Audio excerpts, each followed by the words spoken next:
Welcome, Miss Lilith Blonde. Yes, my name is Lilith Blonde. I've just arrived. It's nice to meet you. Welcome to MojoPlays, and today we're taking a look at the 10 best remakes and remasters of 2023. Before we begin, we publish new videos all week long, so be sure to subscribe to MojoPlays and ring the bell to be notified about our latest videos. Resident Evil 4.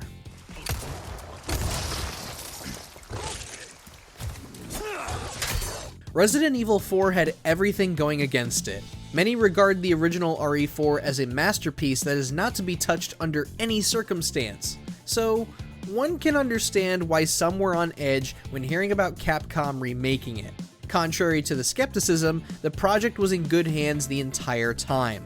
With modern controls, a rewritten story, and more coherent writing, Resident Evil 4 once again became one of the best games Capcom has put out. If you haven't already, you need to stop watching this video. Go buy a copy right now. Then come back, keep watching, you can play after. You've been radio silent for 3 hours. Are you alright? Yeah, I'm fine. Super Mario RPG.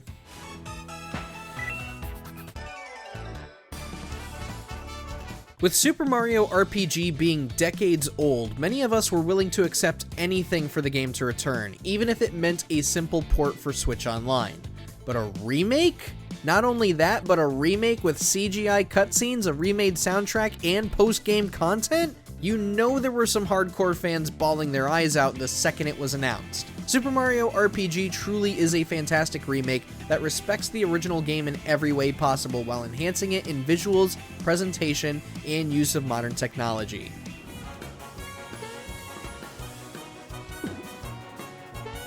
We Love Katamari plus Royal Reverie.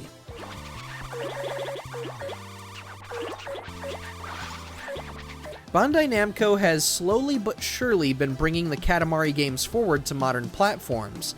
This year, the second game in the franchise, We Love Katamari, got its time in the spotlight.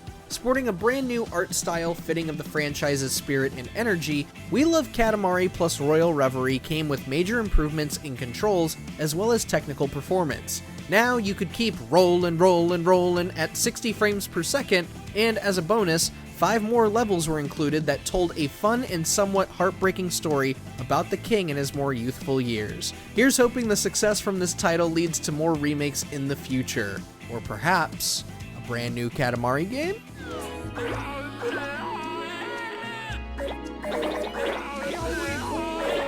System Shock. Making life easier for millions of people. Turn around! Now! What could possibly go wrong? The original System Shock is tough to play, especially if you played the sequel first.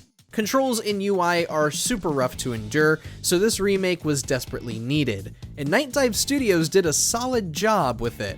Even with the lighting and texture work, its atmosphere and environments still feel like they were ripped straight from the 1994 original game. Some additional work could have gone in refining the mechanics to help onboard new players, but overall it does breathe new life into familiar territory just in presentation, which is more than we could ask for as veteran players. My death machine, interloper. Grimoire once more. Interesting.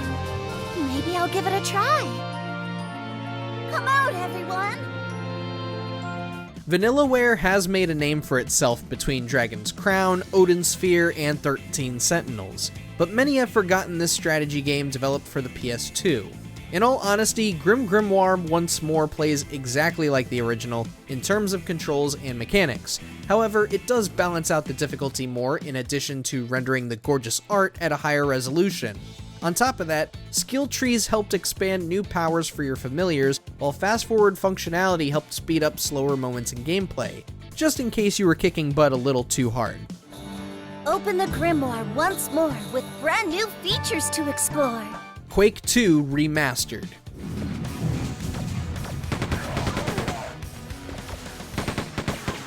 The biggest announcement to come from QuakeCon 2023 was the surprise launch of Quake 2 Remastered.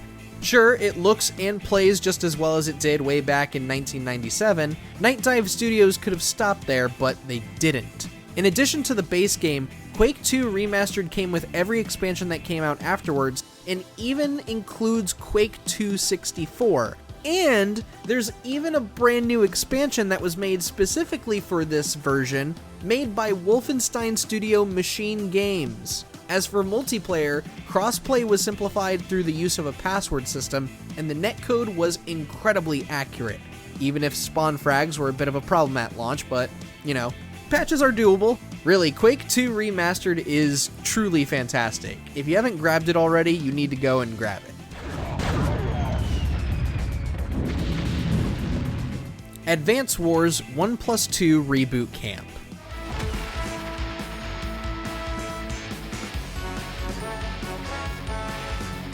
Advance Wars spent the last couple decades in a deep slumber, and it seemed like Nintendo had no interest in the IP anymore. However, this remake showed there is renewed interest here. WayForward are the minds behind this remake, and not only did they incorporate their unique art style into the first two games, they also packed a wealth of content into it. 2 full campaigns, an art gallery, local and online multiplayer, unlockable COs, music, and more. It's truly one of the best games we saw on Switch this year, and we're hoping it leads to a remake of Dual Strike and Days of Ruin, or even Battalion Wars.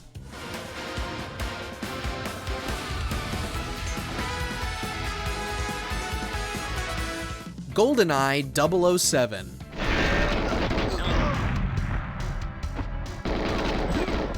If you want to experience the original game, you can do so through Switch Online, but Xbox players, on the other hand, they got the more refined and remastered iteration. Unfortunately, it is not the Xbox 360 version we could have had decades ago. Nevertheless, this was still excellent in every capacity. It plays like many modern FPS games and handles like it hasn't aged a day. The multiplayer is still fun, and even though you can see the polygons, it still looks great when remembering its age. Sure, it sucks that there was no integration of true online play, but for what we did get, it was still excellent. By the way, if you already have Rare Replay, this is a free game for you. You don't have to pay anything. Dead Space. Oh, don't worry, we aren't letting Dead Space get lost in the weeds of 2023's best horror titles. Considering Motive Studios' staff mainly had experience in a couple of Star Wars games, that being 2017's Battlefront 2 and 2020's Squadrons, this remake could have gone bad, and yet it didn't. Dead Space not only recreates the original game, it elevates it with tweaks to combat, the addition of new mechanics, and improving controls. On top of that, the audio design is absolutely chilling, as every creak and bang will force you to stop in your tracks.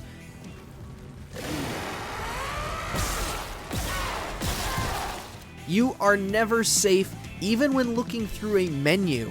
This game right here is true survival horror, and it's survival horror at its damn finest. Metroid Prime Remastered.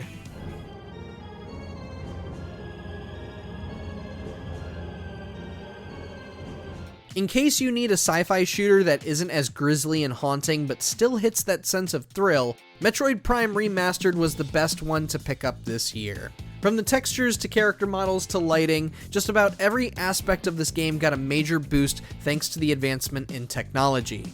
It still plays like the 2002 original, but takes advantage of new technology to help fully realize it. Plus, it accommodates players from both the GameCube original and the Wii re-release by providing alternate control schemes. If you have not grabbed this for your Switch, we demand answers. What have you been doing? What's the best remake or remaster you played this year? Did it make our list? Let us know down in the comments, and be sure to subscribe to MojoPlays for more great videos every day.